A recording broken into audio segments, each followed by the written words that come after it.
யோ மச்சான், ஒரு சாதாரண பையன் திடீர்னு உலகத்திலேயே பவர்ஃபுல்லான ஒரு பெரிய இம்மார்ட்டல் ஃபேமிலிக்கு வாரிசா பொறந்தா எப்படி இருக்கும்? அதுவும் சும்மா இல்லடா. இவன் சும்மா உட்காந்து பவர் ஏத்துறதுக்காகவே ஒரு உலகத்து மேலேயே போர் தொடுக்க ரெடி ஆகுற அளவுக்கு வெறித்தனமான ஃபேமிலி பேக்கிங். வாயில விரல வச்சா கூட கடிக்கத் தெரியாத நம்ம ஹீரோ கேல் எப்படி மொத்த உலகத்தையும் தன் கைக்குள்ள கொண்டு வரப் போறான்னு பாக்கறடியா? சிஸ்டம் கிட்ட இருந்து தப்பிக்க நினைச்ச நம்மாளுக்கு மொத்த குடும்பமும் சேர்ந்து எப்படி ரெட் கார்பெட் விரிச்சு ராஜ மரியாதை கொடுக்கறாங்கன்னு பாப்போம். சீட் பெல்ட்டை போட்டுக்கோங்க. வேன் கிறிஸ்ட் குடும்பத்தோட மரண மாஸ் அலப்பறை ஆரம்பம். மறுஜென்மம் எடுத்து ஒரு சாமி இல்லாத இமார்டல்ஸ் உலகத்துல வந்து பிறந்திருக்கேன். அதுவும் சாதாரண ஆளா இல்லடா. இந்த காலத்து ஹெவன்லி எம்பரர் தான் என் அப்பா. எங்க தாத்தா ஒரு நிஜமான இமார்டல். எங்க வீட்டு வேலைக்காரங்க கூட பயங்கர பவர்ஃபுல்.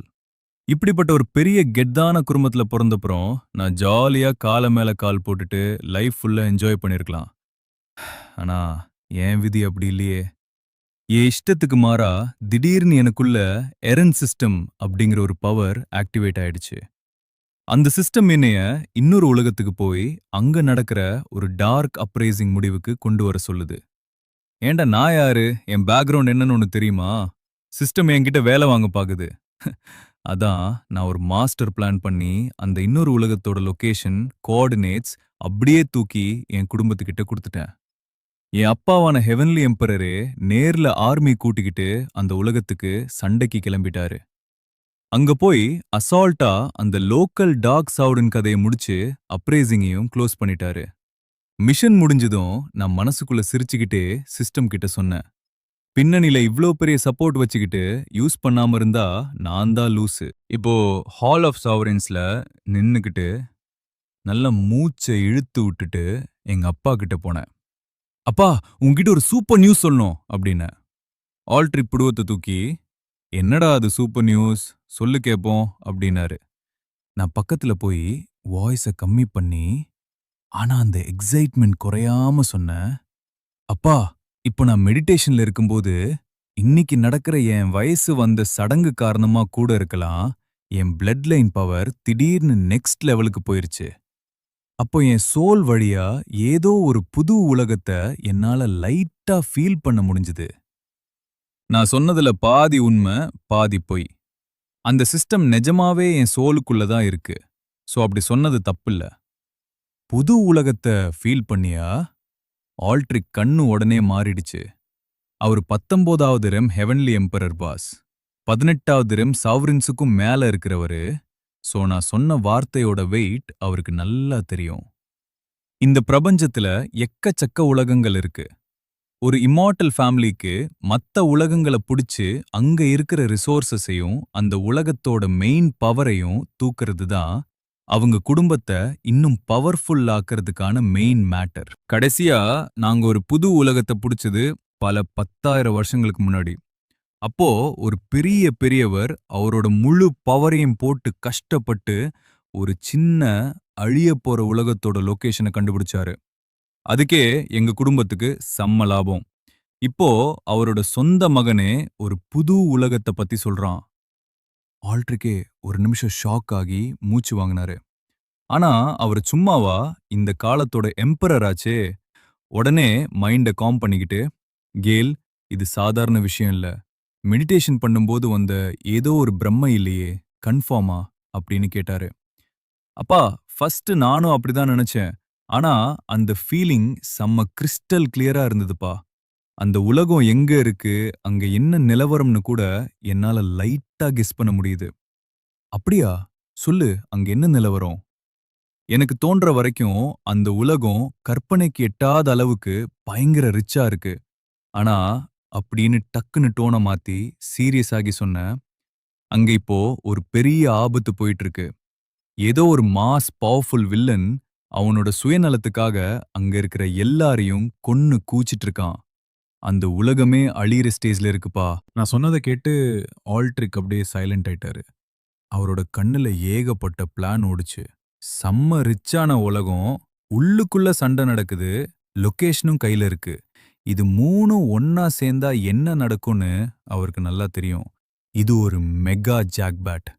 நான் சொன்னது உண்மையா இருந்தா இங்க வேன்கிரஸ் குடும்பத்தோட ஹிஸ்டரியிலேயே இல்லாத அளவுக்கு பெரிய கிராத் இருக்கும். அந்த உலகத்தோட மொத்த பவரையும் முழுங்குனா எங்க அப்பா நினைச்ச லெஜெண்டரி ட்ரூ இம்மார்ட்டல் ரேஞ்சுக்கு போயிடலாம். இது நினைச்ச உடனே ஆல்ட்ரிக்கோட ஹார்ட் பீட் எகிறிடுச்சு. டக்குன்னு எழுந்து ஒரே 8ஆவதுல என் முன்னாடி வந்து நின்னாரு. என் தோள்ல கைய வச்சு அவரோட பவர்ஃபுல் ஆன்மீக சக்திய என் உடம்புக்குள்ள அனுப்பி என் சோலை செக் பண்ணாரு. எனக்கு லைட்டா ஹார்ட் பீட் ஏறினாலும் வெளியே காட்டிக்காம சைலண்டா இருந்தேன். செக் பண்ணிட்டு விடு. நான் அம்மாவோட வயித்துல இருக்கும்போதே இந்த உலகத்துக்கு வந்தவன் என்னைய கண்டுபிடிக்கணும்னா எப்போவோ கண்டுபிடிச்சிருக்கணும். அந்த சிஸ்டம் மாட்டினா கூட எனக்கு கவலை இல்ல. அது போனா போகுது. நான் எப்போதும் போல என் அப்பாவோட செல்ல புள்ளையா இருக்கலாமே. எங்க அப்பா என் சோல் செக் பண்ணும்போது என் சோல் பயங்கர ஸ்ட்ராங்கா இருக்கிறதையும், அதுக்குள்ள நிஜமாவே ஒரு புது உலகத்தோட அந்த எனர்ஜி இருக்கிறதையும் கன்ஃபார்ம் பண்ணிட்டாரு. நான் சொன்ன மாதிரியே அங்க பயங்கர அழிவு நடக்கிறதும் அவருக்கு தெரிஞ்சுது. அப்போ இது நிஜம்தான். ஆல்ட்ரி கையெடுத்துட்டு செம்ம ஹாப்பி, ஷாக் மற்றும் வெறித்தனமான ஆனந்தத்தோட என்ன பார்த்தாரு. அவரோட பவர கட்டுப்படுத்த முடியாம அந்த இடமே அதிர்ற அளவுக்கு பயங்கரமா சிரிச்சாரு. சூப்பர் சூப்பர் சூப்பர் அப்படின்னு 3 வாட்டி சொல்லிட்டு என் தோள்ல தட்டினாரு. என் செல்ல மகனே, நீதாண்டா எங்க குடும்பத்தோட பெருமை. எங்க அப்பா எக்ஸைட்மெண்ட்ல அங்கிட்டும் இங்கிட்டும் நடந்து, இல்ல இந்த மேட்டர் ரொம்ப பெருசு. நான் மட்டும் தனியா முடிவு பண்ண முடியாது. மகனே, நீ சம்மமா மாஸ் பண்ணிட்ட. காட்ஸ் அப்படின்னாரு. சொல்லுங்க தலைவா. எங்க பேட்ரியார்க்க எழுப்புங்க அப்படின்னாரு. அத கேட்டதும் அங்க முட்டி போட்டுட்டு இருந்த அந்த 2 செம்ம பவர்ஃபுல் கார்ட்ஸும் அப்படியே ஷாக் ஆகி உறைஞ்சு போயிட்டாங்க. ஏன்னா, பேட்ரியார் தான் எங்க குடும்பத்தோட அசைக்க முடியாத மெயின் பில்லர். ஒரு நிஜமான ட்ரூ இம்மார்ட்டல். குடும்பமே அழியிற நிலைமை வந்தாதான் அவரை எழுப்புவாங்க. ஆனா இப்போ இவர அசால்ட்டா எழுப்ப சொல்றாரேன்னு அவங்களுக்கு பயங்கர ஷாக். நான் ரொம்ப பவ்யமா, அதெல்லாம் ஒண்ணும் இல்லப்பா. எங்க அப்பா என்ன சும்மா ஐஸ் வைக்கிறாரு. இதெல்லாம் நம்ம குடும்பத்தோட நல்ல நேரம், நம்ம முன்னோர்களோட ஆசீர்வாதம், அவ்வளோதான் அப்படின்னு. இத கேட்டதும் எங்க அப்பாக்கு இன்னும் குஷியாயிடுச்சு. பயங்கரமான டேலண்ட், வெறித்தனமான லக். ஆனா கொஞ்சம் கூட தலைக்கணம் இல்லாம கிரெடிட் ஃபுல்லா குடும்பத்துக்கு குடுக்குறானேன்னு நினைச்சு, நான் தான் அவரோட பெர்ஃபெக்ட் வாரிசுன்னு ஃபிக்ஸ் பண்ணிட்டாரு. அப்புறம் முகம் அப்படியே சீரியஸ் ஆகி, பேட்டரியாருக்கு ஒரு முடிவு பண்ற வரைக்கும் இந்த விஷயம் வெளிய யாருக்கும் தெரியக்கூடாதுடா. அந்த உலகத்தோட லொகேஷன் உனக்கு தெரிஞ்ச விஷயத்த வேற யாரும் கண்டுபிடிக்க கூடாது அப்படின்னாரு. எனக்கு புரியுதுப்பா. கையில புதையல் வச்சிருந்தா சுத்தி இருக்கிறவன் கண்ணுபடும். நம்ம குடும்பத்துல யாரும் எனக்கு எதிரா பிளான் பண்ண மாட்டாங்கன்னாலும் உஷாரா இருக்கிறது தப்பில்ல அப்படின்னு நான் சொன்னேன். அப்புறம் நாங்க 2 பேரும் ரொம்ப ரகசியமா அந்த புது உலகத்த பத்தி பேச ஆரம்பிச்சோம். சிஸ்டம் எனக்கு கொடுத்த டீட்டெயில்ஸ என் ஸ்டைல்ல கொஞ்சம் மாத்தி எங்க அப்பா கிட்ட ஒண்ணு விடாம சொன்னேன். நாங்க 2 பேரும் அந்த உலகத்தை எப்படி பிரிச்சு மேயலாம்னு பிளான் பண்ணிட்டு இருக்கும்போதே, திடீர்னு எங்க வேன்கிரஸ் குடும்பத்தோட மொத்த ஏரியாவே பயங்கரமா அதிருச்சு. அந்த தடை செய்யப்பட்ட இடத்துல இருந்து சொல்ல முடியாத அளவுக்கு ஒரு வெறித்தனமான, பயங்கரமான எனர்ஜி வானத்த நோக்கி கிளம்புச்சு. அந்த எனர்ஜிக்கு பல 10,000 காலத்து பவர் இருந்தது. அது ஒட்டுமொத்த ஏரியாவையும் அப்படியே கவர் பண்ணிடுச்சு. வானத்துல இருந்த விண்மீன்கள் எல்லாம் பயத்துல நடுங்கி அதோட வெளிச்சத்தையே இழந்துருச்சு.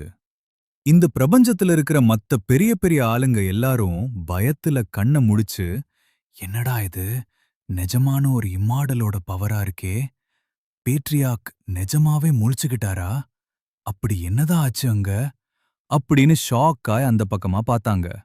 எங்க அப்பா ஆல்ட்ரிக் டக்குன்னு எந்திரிச்சு நின்னு கண்ணுல ஒரு வெறியோட, கேல் வாடா, நம்ம 2 பேரும் நேர்ல போய் தாத்தாவ பாத்துட்டு வரலாம் அப்படின்னாரு. இங்க வேன்கிரஸ்ட் குடும்பத்தோட ஏரியா சும்மா இல்ல. பிரபஞ்சத்துல மிதக்கிற ஒரு பெரிய கான்டினென்ட் மாதிரி இருக்கும். அங்க இருக்கிற ஒரு மலையில ஒரு 18வது ரெம் சாவரின் தாத்தா பசங்களுக்கு கிளாஸ் எடுத்துட்டு இருந்தாரு.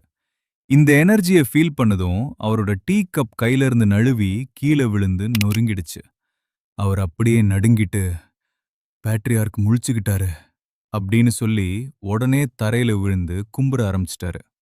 இன்னொரு பக்கம் எங்க ஃபேமிலியோட மெயின் கவுன்சில் ஹால்ல இருந்த 18வது ரெம் பெரிய தலைகளும் பயங்கர பீதி ஆயிட்டாங்க. தலைவர் ஏன் பேட்ரியார்க் எழுப்பினாரு? யாராவது சண்டைக்கு வராங்களா அப்படின்னு கத்துனாங்க. அதுக்கு அங்க இருந்த மெயின் சீனியர் தாத்தா, மரியாதையா இருங்க, தலைவர் ஏதோ பெரிய பிளான்ல தான் பண்ணியிருக்காரு, அமைதியா வெயிட் பண்ணுங்கன்னு எல்லாத்தையும் அடக்குனாரு. இருந்தாலும் அவருக்கும் உள்ளுக்குள்ள பயங்கர ஷாக் தான். வெளிய இவ்வளோ அலப்பறை நடக்கிறது தெரியாம, நான் என் அப்பாக்கு பின்னாடியே ஒரு வெளிச்சம் மாதிரி அந்த தடை செய்யப்பட்ட இடத்த நோக்கி பறந்து போயிட்டு இருந்தேன். அங்க போற வழியில ஸ்பேஸ், டைம் எல்லாமே அப்படியே உறைஞ்சு நின்ன மாதிரி செம்ம வெயிட்டா இருந்தது. ஒரு ட்ரூ இம்மார்ட்டலோட பவர்னா இதுதானான்னு எனக்கே மெய் சிலிர்த்துருச்சு. இவ்ளோ பெரிய கெத்தான தாத்தா நமக்கு சப்போர்ட்டா இருக்கும்போது, அந்த டார்க் வேர்ல்ட் வில்லன்லாம் எங்க தாத்தா முன்னாடி வெறும் தூசுடா. ஒரு வழியா நாங்க அந்த தடை செய்யப்பட்ட மலைக்கு வந்துட்டோம். அங்க நடுவுல ஒரு பெரிய சமாதி இருந்தது. அங்க சங்க ஸ்பேஸும் டைமும் கொலாப்ஸ் ஆயிக்க இருந்தது. நாங்க அனுப்புன அந்த 2 காட்ஸும் அங்க பயத்துல நடுங்கிட்டு இருந்தாங்க. எங்க அப்பா உடனே ஆடைகள சரி பண்ணிட்டு அந்த சமாதி முன்னாடி குனிஞ்சு, "அப்பா, நானும் என் மகன் காலும் வந்திருக்கோம். உங்க தூக்கத்த கெடுத்ததுக்கு எங்கள மன்னிச்சிருங்க" அப்படின்னு மெசேஜ் அனுப்புனாரு. நானும் பின்னாடியே குனிஞ்சு கும்பிட்டேன். அப்போ உள்ள இருந்து ஒரு வயசான கரகரப்பான வாய்ஸ் கேட்டுச்சு. அது சத்தமா இல்லாட்டியும் எல்லாரோட சோல் வரைக்கும் கேட்டுச்சு. "ஆல்ட்ரிக், கேல், என்ன விஷயம் இப்போ?" அப்படின்னு கேட்டாரு. எங்க அப்பா உடனே, "அப்பா, இது நம்ம குடும்பத்துக்கு வந்திருக்க ஒரு மெகா லக். நம்ம குடும்பத்தோட தலைமுறையே மாத்தப் போற விஷயம்" அப்படின்னு உடனே உள்ள கொஞ்ச நேரம் சைலண்டா இருந்தது. அப்புறம், "அப்படியா? சரி உள்ள வாங்க" அப்படின்னு சொல்லி ஒரு வழிய ஓபன் பண்ணி குடுத்தாரு. நாங்க உள்ள போனதும் சீனே டோட்டலா மாறிடுச்சு.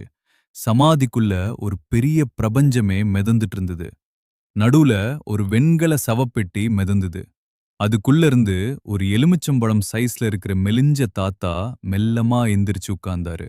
அவர் என்ன பார்த்துட்டு, "கேலோட சோல் முன்ன விட பயங்கர ஸ்ட்ராங்கா இருக்கு. ஆனா இவன்கிட்ட ஏதோ ஒரு விசித்திரமான எனர்ஜி இருக்கே. என்னால கூட அத முழுசா பார்க்க முடியலையே" அப்படின்னாரு. எனக்கு அப்படியே டக்குன்னு ஹார்ட் பீட் எகிறிடுச்சு. எங்க அப்பா உடனே முன்னாடி போய் நான் அவர்கிட்ட சொன்ன கதைய அப்படியே ஒண்ணும் விடாம தாத்தா கிட்ட சொன்னாரு. என் பிளட் லைன் மாறுனது, என் சோல்ல வந்த சேஞ்ச், அந்த புது உலகத்தோட லொகேஷன், அது செம்ம ரிச்சா இருக்கிறது, ஆனா அங்க சண்டை நடக்கிறதுன்னு எல்லாத்தையும் எக்ஸ்பிளைன் பண்ணாரு. இத கேட்டதும் எப்போதுமே அமைதியா இருக்கிற தாத்தாவோட மூஞ்சி லைட்டா மாறுச்சு. அவரோட மங்கலான கண்ணுல என்ன மறுபடியும் ஒரு மாதிரி வித்தியாசமா பார்த்தாரு. தாத்தா எங்க அப்பா கிட்ட, "கேலால அந்த உலகத்தோட லொகேஷன கரெக்ட்டா காட்ட முடியுமான்னு?" கேட்டாரு. அதுக்கு எங்க அப்பா ரொம்ப கெத்தா, "ஆமாப்பா, நானே செக் பண்ணிட்டேன். கேலோட சோல்குள்ள நிஜமாவே இன்னொரு உலகத்தோட எனர்ஜி இருக்கு" அப்படின்னாரு. தாத்தா கொஞ்ச நேரம் சைலண்டா எங்கள உத்து பார்த்துட்டு, காத்துலயே கைய வச்சு லைட்டா ஒரு தட்டு தட்டுனாரு. அடுத்த செகண்ட் எங்களுக்கு முன்னாடி ஒரு பிரம்மாண்டமான ஸ்டார் மேப் ஓபன் ஆச்சு மச்சான். அந்த மேப்ல இருக்கிற ஒவ்வொரு குட்டி லைட்டும் ஒரு உலகத்தையோ இல்ல ஒரு கேலக்சியையோ குறிக்குது. தாத்தா என்கிட்ட, "கேல், அந்த உலகம் எங்க இருக்குன்னு காட்டு" அப்படின்னாரு. சிஸ்டமோட சப்போர்ட்டால என் கண்ணு முன்னாடி ஒரு டார்க்கான ரெட் கலர் புள்ளி மங்கலா தெரிஞ்சது. அது ரொம்ப தூரத்துல இருக்கிற ஒரு பாழடைஞ்ச ஏரியால இருந்தது. நான் யோசிக்காம, "தாத்தா, அப்பா, இங்க பாருங்க, அந்த உலகம் கரெக்ட்டா இங்க தான் இருக்குன்னு" விரல காட்டி சொன்னேன். நாங்க 2 பேரும் அந்த இடத்த பார்த்தோம். எங்க தாத்தா அவரோட பவர்ஃபுல் கண்ணால அந்த ரெட் புள்ளிய உத்து பார்த்தாரு. அவரோட பயங்கரமான எனர்ஜி பல கோடி ஒளியாண்டுகள் தாண்டி அந்த உலகத்தை செக் பண்ண போச்சு. அதே செகண்ட் என் மைண்டுக்குள்ள சிஸ்டம் அலற ஆரம்பிச்சுது. வார்னிங்! ஏதோ ஒரு பயங்கரமான பவர் நம்ம உலகத்தை நோட்டம் விடுது. வார்னிங்! லொகேஷன் அவுட் ஆயிடுச்சு. சிஸ்டமோட மெயின் லாஜிக்க அவங்க அனலைஸ் பண்றாங்க. தப்பிக்க முடியலன்னு சிஸ்டம் கத்த ஆரம்பிச்சதும் எனக்கு மரண பீதி ஆயிடுச்சு. எங்க தாத்தா இவ்ளோ ஸ்ட்ராங்கா. கொஞ்ச நேரத்துக்கு அப்புறம் தாத்தா கண்ண மூடிட்டு லைட்டா சிரிக்க ஆரம்பிச்சாரு. அந்த சிரிப்ப கேட்டதும் தான் எனக்கும் எங்க அப்பாக்குமே மூச்சே வந்தது. தாத்தா சிரிச்சார்னா அங்க ஏதோ நமக்கு சாதகமா இருக்குன்னு அர்த்தம். "தாத்தா, செம இன்ட்ரஸ்டிங். நீ சொன்னது உண்மதான் கேல். அந்த உலகத்தோட மெயின் பவர் அழியிற ஸ்டேஜ்ல இருக்கு" அப்படின்னாரு. இத கேட்டதும் எங்க அப்பாவுக்கு சந்தோஷத்துல உடம்பெல்லாம் நடுங்க ஆரம்பிச்சது. தாத்தா தொடர்ந்து, "ஆனா அந்த அழிவுக்கு நடுவுல எனக்கு ஒரு செம்ம ஸ்வீட்டான வாசனை வருது. அந்த உலகத்தோட மெயின் பவர் ஃபுல்லா பழுத்து அழுகுற ஸ்டேஜ்ல இருக்கு. அங்க சண்டை போடுறவன் மத்தவங்களோட ரத்தத்தையும் சோலையும் வச்சு அந்த உலகத்தையே பழுக்க வைக்க பார்க்கறான். ஆனா அவனோட பிளான் ரொம்ப லோக்கல். எல்ட்ரிக், அந்த பவர நீ மட்டும் முழுசா முழுங்குனா நீயும் என் லெவலுக்கு வந்துரலாம் அப்படின்னாரு. இத கேட்டதும் எங்க அப்பாக்கு தலையே சுத்திருச்சு. தாத்தா டக்குன்னு என் பக்கம் திரும்பி, சரி கேல், அந்த உலகம் இவ்ளோ தூரத்துல இருக்கு, உனக்கு எப்படிடா இது தெரிஞ்சதுன்னு அந்த மெயின் கொஸ்டினை கேட்டாரு. நான் ஆல்ரெடி ப்ரிப்பேர் பண்ணி வச்சிருந்த பதில பவ்யமா சொன்னேன். தாத்தா, எனக்கே சரியா தெரியலப்பா. அந்த வயசு வந்த சடங்கு முடிஞ்சதும் என் உடம்புல ஏதோ சேஞ்ச் தெரிஞ்சது. யாரோ ஒருத்தர் என்ன ஹெல்ப்புக்கு கூப்பிடுற மாதிரி ஒரு வாய்ஸ் மட்டும் எனக்கு கேட்டுச்சு அப்படின்னேன். இத கேட்டதும் தாத்தா பயங்கரமா சிரிச்சு, சூப்பர், நீ அந்த உலகத்தை தேடல, அந்த உலகமே உன்னோட பவருக்கு செட் ஆகி உன்னத்தான் ஹெல்ப்புக்கு கூப்பிட்டிருக்கு. நீ சாதாரண பையன் இல்லடா, நீ இந்த குடும்பத்துக்கு கிடைச்ச ஒரு வரம்னு பாராட்டினாரு. தாத்தா அவரோட சீரியஸ் வாய்ஸ்ல, நமக்கு முன்னாடி தேடி வந்த ஜாக்பாட்ட நம்ம விடக்கூடாது. என் முதல் ஆர்டர போடுங்க. குடும்பத்துல இருக்கிற எல்லா எல்டர்ஸையும் அடுத்த 15 நிமிஷத்துல ஹால் ஆஃப் சாவரீன்ஸ்க்கு வர சொல்லுங்க. எங்க வேன் கிரெஸ்ட் குடும்பம் போருக்கு ரெடி ஆகுதுன்னு அனௌன்ஸ் பண்ணுங்க அப்படின்னாரு. இத கேட்டதும் எங்க அப்பாவுக்கு உடம்பெல்லாம் சிலிர்த்து போச்சு. ஏன்னா இந்த நாளுக்காகத்தான் அவர் ரொம்ப நாளா வெயிட் பண்ணிட்டு இருந்தாரு. தாத்தா என் பக்கம் திரும்பி ரொம்ப அன்பா, கேல், நீ குடும்பத்துக்கு ரொம்ப பெரிய உதவி பண்ணிருக்க. இந்த மீட்டிங் முடிஞ்சதும் நானே நேர்ல வந்து உன்னோட பவர பில்ட் பண்ணி தரேன் அப்படின்னாரு. ஒரு ட்ரூ இம்மார்ட்டல நேர்ல வந்து பவர பில்ட் பண்ணி தரார்னா அது வேற லெவல் கெத்து மச்சான். நான் மனசுக்குள்ள செம்ம ஹாப்பியாயி தாத்தாவுக்கு நன்றி சொன்னேன். சிஸ்டமை வச்சு நான் பண்ண பிளான் மரண மாசா ஒர்க் அவுட் ஆயிடுச்சு. நாங்க 2 பேரும் வெளியே வந்தப்போ குடும்பத்துல இருக்கிற எல்லாரும் என்ன நடக்குதுன்னு புரியாம வெயிட் பண்ணிட்டு இருந்தாங்க. அப்ப எங்க அப்பா பயங்கர கெத்தான வாய்ஸ்ல, எல்லா எல்டர்ஸும் அடுத்த 15 நிமிஷத்துல மீட்டிங் ஹாலுக்கு வரணும். யாரும் ஆப்சென்ட் ஆகக்கூடாது. மீறினா குடும்ப சட்டப்படி தண்டனை கிடைக்கும்னு ஒரு அதிரடி அனௌன்ஸ்மெண்ட் கொடுத்தாரு. இதை கேட்டதும் 2 லட்சம் வருஷத்துக்கு அப்புறம் எங்க குடும்பம் மறுபடியும் சண்டைக்கு கிளம்ப போகுதுன்னு புரிஞ்சுக்கிட்டு எல்லாரும் வெறித்தனமா கிளம்ப ஆரம்பிச்சிட்டாங்க. எங்க குடும்பத்துல இருக்கிற எல்லாரும் கையில வச்சிருந்த வேலையெல்லாம் அப்படியே போட்டுட்டு ஆவலோட மீட்டிங் ஹாலை நோக்கி பார்க்க ஆரம்பிச்சாங்க. ஒரு புது உலகத்துக்கு மேல போர் தொடுக்க போறோன்ற வார்த்தையே எங்க குடும்பத்துல இருக்கிறவங்களுக்கு ஒரு கெத்தான விஷயமும் கடவுள் கொடுத்த பெரிய வாய்ப்புமாகும். இதனால எக்கச்சக்க பவர்ஸும் ரிசோர்ஸும் கிடைக்கும். எல்லாரும் அவங்க பேரை ஹிஸ்டரியில பதிய வைக்கலாம். மச்சான், நம்ம நிஜமாவே சண்டைக்கு போறோமாடா? ஆமாடா, இல்லனா தலைவரியா எல்லாரையும் இப்படி அவசரமா வர சொல்றாரு. நான் 500 வருஷமா டெமி செயின் லெவல்லயே முட்டிட்டு இருக்கேன். இப்போதான் எனக்கு விடிவு காலம் வந்திருக்குன்னு எல்லாரும் பேசிக்கிட்டாங்க. இந்த அலப்பறைக்கு நடுவுல நான் எங்க அப்பாக்கு பின்னாடி கெத்தா நடந்து போயிட்டு இருந்தேன். போற வழியில இருக்கிற எல்டர்ஸ், காட்ஸ்னு எல்லாரும் எங்கள பார்த்து அப்படியே நின்னு கும்பிட்டு, வணக்கம் தலைவா, வணக்கம் சின்ன தலைவா அப்படின்னாங்க. அவங்க கண்ல பயங்கர மரியாதையும் ஆச்சரியமும் தெரிஞ்சுது. ஏன்னா 18 வயசான இன்னும் பவரே ஏத்த ஆரம்பிக்காத ஒருத்தன் மொத்த குடும்பத்தையே சண்டைக்கு ரெடி பண்ணிட்டான்றப்போ அவங்களுக்கு ஷாக் தானே. எனக்கு அப்படியே மனசுக்குள்ள செம்ம கெத்தா இருந்தது. நாங்க மீட்டிங் ஹாலுக்கு வந்து சேர்ந்தோம். அங்க மெயின் எல்டர் தேரோன் தலைமையில 18வது ரிம் சாவரின்ஸ் எல்லாரும் ஒன்னா சேர்ந்து எனக்கு குனிஞ்சு வணக்கம் வச்சாங்க. எங்க அப்பாவுக்கு சந்தோஷத்துல முகம் முழுக்க சிரிப்பு. ஆனா நான் தலைக்கணம் இல்லாம அவங்களுக்கு திருப்பி கும்பிட்டு, பெரியவங்களே, இதெல்லாம் என் குடும்பத்தோட நல்ல நேரம். நான் சும்மா ஒரு காரணியா இருந்தேன். எல்லாமே வெறும் லக்கு தான் அப்படின்னு பவ்யமா சொன்னேன். நான் சொன்னதை கேட்டு எல்லா எல்டர்ஸும் இம்ப்ரெஸ் ஆயிட்டாங்க. அந்த ரெட் ஹேர் மேக்னஸ் தாத்தா சிரிச்சுக்கிட்டே, லக் இருக்கிறதும் ஒரு பவர் தான் கேல். உன்ன மாதிரி ஒரு வரம் இந்த குடும்பத்துக்கு கிடைச்சதுக்கு நாங்க கொடுத்து வச்சிருக்கணும் அப்படின்னாரு. மெயின் எல்டர் தேரோனும் எங்க அப்பா கிட்ட, உன் பையன் ரொம்ப அடக்கமா புத்திசாலியா இருக்கான்னு பாராட்டினாரு. எங்க அப்பாவுக்கு செம்ம குஷி. எல்லாரும் உள்ள வாங்கன்னு கூப்பிட்டாரு. நான் உள்ள போனோம். எங்க அப்பா அவரோட மெயின் சீட்ல உட்கார்ந்தாரு. அவருக்கு லெஃப்ட் சைடுல ஒரு காலியான சீட் இருந்தது. எல்லாரும் அந்த சீட்டையும் என்னையும் மாத்தி மாத்தி பார்த்தாங்க. எங்க அப்பா எல்டர்ஸ் கிட்ட, உங்க எல்லாருக்கும் ஏன் இந்த திடீர்னு மீட்டிங், ஏன் தாத்தாவை எழுப்பணும்னு டவுட் இருக்கும். ஏன்னா நாங்க ஒரு புது உலகத்தை கண்டுபிடிச்சிருக்கோம். அது செம்ம ரிச்சான உலகம். ஆனா அங்க இப்போ உள்நாட்டு கலவரம் போயிட்டு இருக்கு அப்படின்னாரு. இத கேட்டதும் எல்லாரும் அப்படியே மூச்ச புடிச்சுக்கிட்டாங்க. சந்தோஷத்துல அவங்க முகம் மாறுனது. மேக்னஸ் தாத்தா, தலைவா நிஜமாவா சொல்றீங்கன்னு கேட்டாரு. எங்க அப்பா, ஆமா, தாத்தாவே இத கன்ஃபார்ம் பண்ணிட்டாரு அப்படின்னு உடனே எல்லாரும் எக்ஸைட் ஆயிட்டாங்க. 2,00,000 வருஷத்துக்கு அப்புறம் எங்க பவர மத்த உலகத்துக்கு காட்டப் போறோம்னு வெறித்தனமா கத்த ஆரம்பிச்சிட்டாங்க. எங்க அப்பா, இதற்கெல்லாம் காரணம் என் மகன் கேல் தான்னு என்ன கை காட்டினாரு. எல்லாரோட பார்வையும் என் பக்கம் திரும்புச்சு. இப்போ அவங்க கண்ணுல பயங்கரமான நன்றியுணர்வு தெரிஞ்சுது.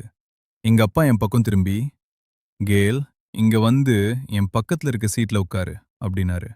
இது கேட்டு அங்கிருந்த எல்லாரும் ஷாக் ஆயிட்டாங்க. ஏன்னா அந்த சீட்ல ரொம்ப முக்கிய நேரத்துல தான் பெரியவங்க உட்காருவாங்க. ஆனா இன்னும் பவரே ஏத்தாத என்ன அங்க உட்கார வைக்கிறாருன்னா என்ன அவருக்கு ஈக்குவலா நடத்துறாருன்னு அர்த்தம். ஆனா சனான் பண்ண காரியத்துக்கு யாரும் எதுவும் சொல்லல. நான் யோசிக்காம போய் அந்த சீட்ல உட்கார்ந்தேன். உடனே மொத்த குடும்பத்தோட எனர்ஜியும் எனக்கும் கனெக்ட் ஆகுற மாதிரி இருந்தது. அதே செகண்ட் நம்ம தாத்தா காத்துல இருந்து டக்குன்னு அவரோட சீட்ல வந்து உட்கார்ந்தாரு. சுத்தி தங்க தாமரைகள் பூக்க ஆரம்பிச்சது. எல்லாரும் எழுந்து நின்னு தாத்தாவை வரவேற்கிறோம் அப்படின்னு கும்பிட்டாங்க. தாத்தா அவரோட கம்பீரமான குரல்ல சொன்னாரு, இன்னையிலிருந்து நம்ம குடும்பம் வார் மோடுக்கு போகுது. வெளியூர்ல இருக்கிற எல்லாரையும் வர சொல்லுங்க, ரகசியமா இருக்கிற எல்டர்ஸை எழுப்புங்க, கருவூலத்தை ஓபன் பண்ணுங்க. அப்புறம் தேரோன் கிட்ட 7 நாளுக்குள்ள அந்த உலகத்துக்கு போறதுக்கான பெரிய கேட்ட ரெடி பண்ணு அப்படின்னாரு. மேக்னஸ் கிட்ட 7 நாளுக்குள்ள நம்ம ஆர்மி ரெடியா இருக்கணும் அப்படின்னாரு. தாத்தா எல்லாருக்கும் வேலையை பிரிச்சு கொடுத்துட்டு கடைசியா என் பக்கம் திரும்பினாரு. ஹாலே அப்படியே பின் டிராப் சைலண்ட் ஆயிடுச்சு. எனக்கு என்ன கிஃப்ட் தரப்போறாருன்னு எல்லாரும் ஆவலா பார்த்தாங்க. ஆர்மிக்கு ஜெனரல் ஆக்க போறாரா இல்ல அன்லிமிட்டெட் ரிசோர்சஸ் தரப்போறாரா? எனக்கும் நெஞ்சு படபடன்னு இருந்தது. ஏதாச்சும் செம்ம வெப்பனோ இல்ல பவரோ கொடுப்பாருன்னு வெயிட் பண்ணிட்டு இருந்தேன். அப்போ தாத்தா அவரோட கம்பீரமான குரல்ல வாயைத் திறந்தாரு. தாத்தா என் பக்கம் திரும்பி கேல் அப்படின்னு கூப்பிட்டாரு. நான் உடனே எந்திரிச்சு ரொம்ப மரியாதையா சொல்லுங்க தாத்தா அப்படின்னு. தாத்தா உடனே எந்த ஒரு பெரிய போஸ்டிங்கையும் கொடுக்கல. அதுக்கு பதிலா சம்பந்தமே இல்லாத ஒரு கேள்வியை கேட்டாரு. கேல், நம்ம வான்கிறிஸ்ட் குடும்பம் ஏன் மத்த உலகங்கள் மேல போர் தொடுக்குதுன்னு உனக்கு தெரியுமா? இந்த கேள்வியை கேட்டதும் எனக்கு மட்டும் இல்ல, அங்கிருந்த எல்லா எல்டர்ஸுக்கும் ஒரே குழப்பம். எல்லாரும் மாத்தி மாத்தி முடிச்சுக்கிட்டாங்க. எதுக்காக சண்டைக்கு போறோம்? ரிசோர்ஸ்க்காகவும் புது பவர்ஸ்க்காகவும் நம்மவும் நம்ம குடும்பத்தை இன்னும் ஸ்ட்ராங் ஆக்குறதுக்காகவும் தானே. இதுதானே எல்லா பெரிய குடும்பமும் பண்றாங்க. மனசுக்குள்ள அப்படி நினைச்சாலும் தாத்தா கேக்குறாருன்னா இதுக்கு பின்னாடி ஏதோ பெரிய விஷயம் இருக்கும்னு எனக்கு புரிஞ்சது. அதனால ரொம்ப யோசிச்சு பவ்யமா சொன்னேன், தாத்தா, நம்ம குடும்பம் எப்போதுமே மத்த எல்லா உலகங்களுக்கும் மேல கெத்தா டாப்ல நிக்கணும். நம்ம ஃபேமஸான பேரு காலத்துக்கும் அழியாம இருக்கணும்ன்றதுக்காக தான் சண்டைக்கு போறோம்னு நினைக்கிறேன். நான் சொன்ன பதில் ரொம்ப டீசென்ட்டா இருந்தாலும் தாத்தா தலையாட்டி, நீ சொன்னதுல பாதி தான் உண்மை அப்படின்னாரு. அப்புறம் அவரோட மெலிஞ்ச விரல நீட்டி அங்கிருந்த எங்க அப்பா, தேரோன் மற்றும் எல்லா எல்டர்ஸையும் காட்டி, நம்ம சண்டை போடுறோம், கொள்ளையடிக்கிறோம், குடும்பத்தை ஸ்ட்ராங் ஆக்குறோம். ஆனா கடைசியில இதெல்லாம் யாருக்காக அப்படின்னு கேட்டுட்டு நிறுத்தினாரு. அப்புறம் தாத்தாவோட பார்வை என் பக்கம் திரும்புச்சு. அவரோட கண்ணுல பயங்கர பாசம் தெரிஞ்சது. நம்மளோட அடுத்த தலைமுறை பசங்க நம்ம பட்ட கஷ்டத்தையோ ரத்தமும் நெருப்பும் நிறைஞ்ச வாழ்க்கையோ வாழக்கூடாதுன்றதுக்காக தான். அவங்க நம்ம தோள் மேல ஏறி நின்னு இன்னும் உயரமான இடத்தையும் தூரத்துல இருக்கிற உலகத்தையும் பார்க்கணும்ன்றதுக்காக தான். அவங்க பொறக்கும்போதே டாப்ல இருக்கணும். யாரு வளரணும், யாரு அழியணும்னு அவங்க தான் முடிவு பண்ணணும். அப்படின்னு தாத்தா சொன்ன வார்த்தைங்க அங்கிருந்த எல்லார் நெஞ்சிலையும் இடி மாதிரி இறங்குச்சு. எல்லா எல்டர்ஸோட கண்ணுலயும் ஒரு புது வெறி தெரிஞ்சுது. இதுவரைக்கும் அவங்க குடும்பத்தோட பிழைப்புக்காக தான் சண்டை நடக்குதுன்னு நினைச்சிட்டு இருந்தாங்க. ஆனா தாத்தாவோட பிளான் அவங்களோட அடுத்த வாரிசுகளுக்காக தான். அதுவும் முக்கியமா இந்த கேலுக்காக தான்னு புரிஞ்சதும் அவங்களுக்கு செம்ம ஷாக். எங்க அப்பா ஆல்டிக்கோட கண்ட்ரிக்கோட கண்ணுல அப்படியே கண்ணீர் முட்டிக்குச்சு. அவரோட அப்பாவ ரொம்ப எமோஷனலா பார்த்தாரு. ஏன்னா அவரோட அப்பா கேலோட லைஃப செட் பண்றதுக்காகவே ஒரு உலகத்து மேல சண்டையிட்டு அத கேலுக்கு பெரிய கிஃப்டா கொடுக்க பிளான் பண்றாரு. எனக்கும் செம்ம ஷாக் ஆயிடுச்சு. நான் என்னடானா சிஸ்டம் கிட்ட இருந்து தப்பிக்க குடும்பத்தை யூஸ் பண்ணலான்னு பார்த்தா இவங்க என்னதான் குடும்பத்தோட பெரிய பொக்கிஷமாவே பாக்குறாங்க. மனசுக்குள்ள அப்படியே செம்ம ஃபீலிங் ஆகி போச்சு. தாத்தா மறுபடியும் பேச ஆரம்பிச்சாரு. கேல், இந்த சண்டேல நீ போய் முன்னாடி நின்னு சண்டை போடவோ இல்ல பிளான் பண்ணவோ தேவையில்ல. உனக்கு ஒரே ஒரு வேலை தான். நீ அமைதியா உன்னோட பவரை ஏத்திட்டு நல்லா வளர்ந்து உனக்காக நாங்க ரெடி பண்ண போற இந்த விருந்த மட்டும் ஜாலியா என்ஜாய் பண்ணு. அந்த உலகத்துல இருக்கிற ரிசோர்ஸ், பவர், சட்டதிட்டங்கள் எல்லாமே உனக்கு தான் சொந்தம். உன்னோட பவரை ஏத்துறதுக்கு அதெல்லாம் வெறும் படிக்கற்கள் தான். அங்க இருக்கிற அந்த சோகால் டாக் சாவுரின்ஸ் மற்றும் வில்லன்களை நாங்க பாத்துக்கிறோம். சண்டை முடிஞ்சதும் நீ போய் அந்த வெட்டி கனிய மட்டும் பறிச்சுக்கோ அப்படின்னாரு. தாத்தா சொன்னதை கேட்டு எல்லாரோட மைண்டும் பிளாக் ஆயிடுச்சு. இது என்னடா வெறித்தனம்? மொத்த குடும்பத்தோட ஆர்மியும் வச்சு சண்டை போட்டு இன்னும் பவரே ஏத்த ஆரம்பிக்காத ஒரு 18 வயசு பையனுக்கு ஒரு உலகத்தையே சீதனமா எழுதி கொடுக்கறாங்க. இதெல்லாம் பார்த்துட்டு அந்த ரெட் ஹேர் மேக்னஸ் தாத்தா வாய பொளந்துட்டு, என்னடா இது, இப்படியும் கூட கேம் ஆடலாமா அப்படின்னு கத்துனாரு. அவரோட கண்ணுல பொறாமையும் ஏக்கமும் தெரிஞ்சுது. ஏன்னா அவரோட காலத்துல அவரோட பவரை ஏத்துறதுக்காக சண்டேல பலமுறை சாகுற ஸ்டேஜுக்கு போயிட்டு வந்திருக்காரு. இங்க என்னடானா இவனுக்கு ஒரு உலகத்தையே தட்டுல வச்சு குடுக்கறாங்க. அதுவும் தொண்டையில சிக்கிரக்கூடாதுன்னு முள்ளையெல்லாம் எடுத்து குடுக்கறாங்க. மெயின் எல்டர் தேரோன்னு இதை பார்த்துட்டு சிரிச்சாரு. அவருக்கு தாத்தாவோட பிளான் புரிஞ்சுது. இது வெறும் பாசம் இல்ல, குடும்பத்தோட ஃபியூச்சருக்கான ஒரு பெரிய இன்வெஸ்ட்மெண்ட். எங்க அப்பா சந்தோஷத்துல எந்திரிச்சு நின்னு, அப்பா உங்க பிளானே வேற லெவல், கேல் சார்பா உங்களுக்கு நன்றி அப்படின்னாரு. இன்னையிலிருந்து குடும்பத்துல கேலோட இடத்த யாராலையும் அசைக்க முடியாதுன்னு அவருக்கும் புரிஞ்சுது. எனக்கும் மைண்ட் அப்படியே பிளாங்க் ஆயிடுச்சு. என் வேலை சும்மா ஜாலியா இருக்கிறது தானா? நான் என்னடானா பொய் சொல்லி குடும்பத்தை ஏமாத்தினேன். ஆனா கடைசியில என் வேலை சும்மா காலை ஆட்டிட்டு இருக்கிறது தானா? இது செம காமெடி மச்சான். தாத்தா என்ன பார்த்து, என்ன கேல் உனக்கு சம்மதம் இல்லையா அப்படின்னு சிரிச்சுக்கிட்டே கேட்டாரு. நான் டக்குன்னு முழிச்சுக்கிட்டேன். தாத்தா மனச மாத்திக்க போறாருன்னு பயந்து, ஐயோ சம்மதம் தாத்தா, ரொம்ப சம்மதம், இதை விட எனக்கு வேற என்ன வேணும் அப்படின்னு உடனே ஹால்ல இருந்த எல்லாரும் சிரிக்க ஆரம்பிச்சிட்டாங்க. தாத்தா எல்லாரையும் அமைதியா இருக்க சொல்லிட்டு, சரி முடிவெடுத்தாச்சு, எல்லாரும் போய் வேலைய பாருங்க. கேல் நீ மட்டும் இங்கேயே இரு. நான் உன்னோட பவரை பில்ட் பண்ணி தரேன்னு சொன்னேன்ல, இன்னையிலிருந்து நீ என் கூடவே தான் தங்க போற அப்படின்னாரு. ஒரு ட்ரூ இமார்ட்டல் ஒருத்தனுக்கு பர்சனல் டியூட்டரா மாறுறது உலக ஹிஸ்டரியிலேயே இதுதான் ஃபர்ஸ்ட் டைம். எல்லா எல்டர்ஸும் ஷாக்லயும் சந்தோஷத்திலையும் கிளம்பி போயிட்டாங்க. மொத்த வேன்கிரஸ் குடும்பமும் ஒரு பயங்கரமான வார் மெஷின் மாதிரி செம்ம ஸ்பீடா வேலை செய்ய ஆரம்பிச்சது. கருவூல ஓபன் ஆகி கோல்டு, இரும்புன்னு எல்லாம் ஆர்மிக்கு போச்சு. போர் முரசு அதிர ஆரம்பிச்சது. இந்த பெரிய அலப்பறைய ஆரம்பிச்சு வச்சேன்னா என் தாத்தாவோட அந்த தடை செய்யப்பட்ட இடத்துல இருக்கிற வெண்கல சவப்பெட்டி முன்னாடி வந்து நின்ன. தாத்தா, இங்க வச்சா என் பவரை பில் பண்ண போறீங்கன்னு கேட்டேன். அதுக்கு தாத்தா சவப்பெட்டியை காட்டி, ஆமா இந்த பெட்டிக்குள்ளதான் அப்படின்னாரு. என்ன தாத்தா காமெடி பண்றீங்களா? எல்லாரும் அருவியிலையும் குகையிலையும் பவர் ஏத்துவாங்க, எனக்கு என்னடானா பெட்டிக்குள்ளையா அப்படின்னு. ஏன் உனக்கு இஷ்டம் இல்லையான்னு தாத்தா கேட்க, ஐயோ இஷ்டம்தான் தாத்தா அப்படின்னு. தாத்தா கையை அசைச்சதும் அந்த பெட்டியோட மூடி தானா ஓபன் ஆச்சு. உள்ள பார்த்தா ஒரு பெரிய உலகமே உருவாகிற மாதிரி சாம்பல் கலர்ல எனர்ஜி சுத்திட்டு இருந்தது. அதோட சென்டர்ல ஒரு பச்சை கலர் தாமரை பீடம் மெல்லமா சுத்திட்டு இருந்தது. இது என்ன தாத்தா அப்படின்னு கேட்டேன். இது உலகமே ஆரம்பிச்சப்போ உருவான தாமரை பீடம். இதுல உட்கார்ந்துதான் நான் என் உடம்ப இவ்ளோ வருஷமா காப்பாத்திட்டு இருக்கேன். போய் அதுல உட்காரு அப்படின்னாரு. நான் உடனே மூச்சு இழுத்து பிடிச்சிட்டு அந்த சவப்பெட்டிக்குள்ள குதிச்சேன் மச்சான். ஒரு வழியா நான் தாமரை பீடத்துல போய் எங்க தாத்தாவதா மாதிரியே காலை மடிச்சு உட்கார்ந்தேன். நான் உட்கார்ந்த அடுத்த செகண்டே அந்த பீடம் அப்படியே அதிர ஆரம்பிச்சு பல கோடி பச்சை கலர் தெய்வீக வெளிச்சத்தை என் மேல பாய்ச்சி சொல்ல வார்த்தையே இல்லாத ஒரு பவர்ஃபுல் வைப்ரேஷனை எனக்குள்ள கொண்டு வந்துச்சு. அடுத்த செகண்ட் என் சோல் என் உடம்ப விட்டு வெளியே போய் இந்த உலகமே உருவாகிறதுக்கு முன்னாடி இருந்த அந்த பால் வெளியில மிதக்கிற மாதிரி ஒரு ஃபீலிங் வந்துச்சு. அங்க டைம், ஸ்பேஸ், மேடு, பள்ளம்னு எதுவுமே இல்ல. வெறும் பியூரான எனர்ஜி மட்டும்தான் இருந்தது. அப்ப தாத்தாவோட வாய்ஸ் என் மைண்டுக்குள்ள கேட்டுச்சு. இந்த பால்வெளிய ஒரு அடுப்பாகவும், என்னோட இம்மார்ட்டல் நெருப்ப ஒரு என் லைஃப்லயே நான் அனுபவிக்காத மரண வலிடா. என் எலும்பெல்லாம் தூள் தூளாகி மறுபடியும் ஒட்டுற மாதிரியும், என் ரத்தமும் சதையும் உருகி உருகி புதுசா உருவாகுற மாதிரியும் இருந்தது. நரம்புகளெல்லாம் கிழிஞ்சு கிழிஞ்சு மறுபடியும் பெருசா மாறுச்சு. நான் எவ்வளவுதான் கெத்தா கெட்டிமா பல்ல கடிச்சிட்டு இருந்தாலும், வலியில என்னையும் அறியாம மரணமா கத்திட்டேன். இது சும்மா பவரை ஏத்துற வேலை இல்லடா.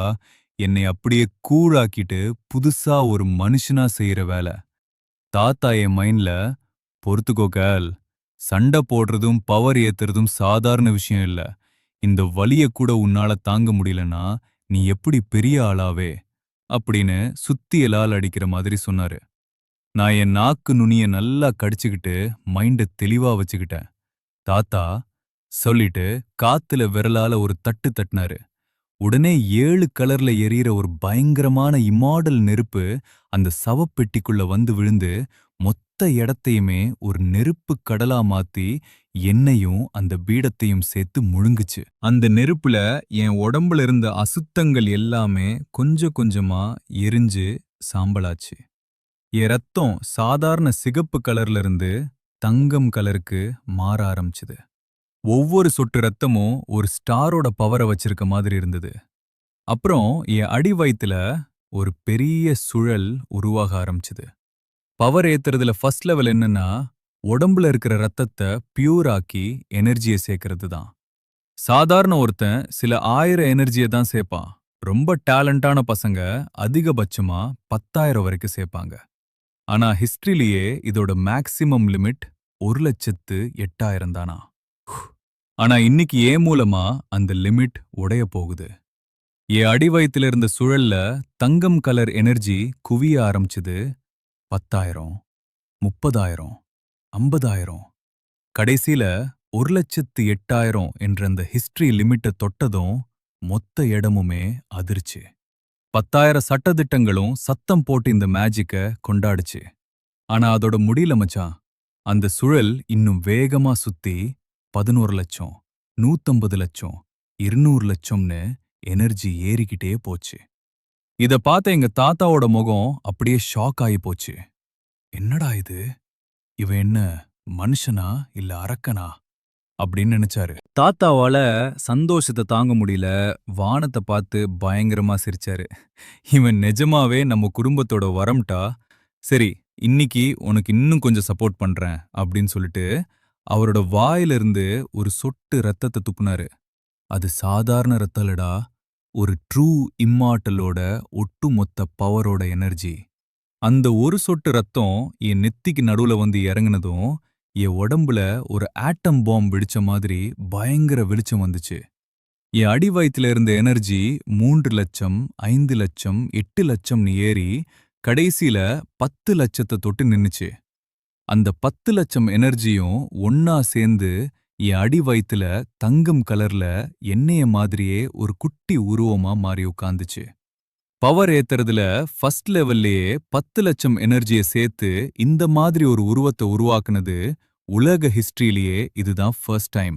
அம்புட்டு தான் மச்சான். ஃபர்ஸ்ட் ரவுண்ட்லயே நம்மால 10,00,000 எனர்ஜியை ஏத்தி சிஸ்டத்தையே கிராஷ் பண்ணி தொங்க விட்டுட்டான். மத்தவங்கெல்லாம் அடிபட்டு மிதிப்பட்டு வாங்குற பவரை நம்ம கேல் தாத்தாவோட சவப்பெட்டிக்குள்ள ஜாலியா படுத்துக்கிட்டு அசால்ட்டா தட்டி தூக்கிட்டான். இப்போ ஒரு உலகமே நம்ம கேலுக்கு சொந்தமாக போகுது. அடுத்து என்ன நடக்க போகுது? அந்த உலகத்து மேல போர் தொடுக்க போற நம்ம ஆர்மி என்னென்ன அட்டகாசம் பண்ண போகுது? அடுத்த பார்ட்ட பார்க்க நீங்க வெறித்தனமா வெயிட் பண்றீங்கன்னா, கமெண்ட் செக்ஷன்ல நெக்ஸ்ட் பார்ட் அப்படின்னு டைப் பண்ணி தெரிக்க விடுங்க. அப்படியே நம்ம சேனல லைக், ஷேர், சப்ஸ்கிரைப் பண்ணிட்டு அந்த பெல் ஐகானை தட்டி ஆல்ல போட்டுக்கோங்க. அடுத்த மரண மாஸ் பார்ட்ல சந்திப்போம். டாடா, பை பை மச்சான்ஸ்.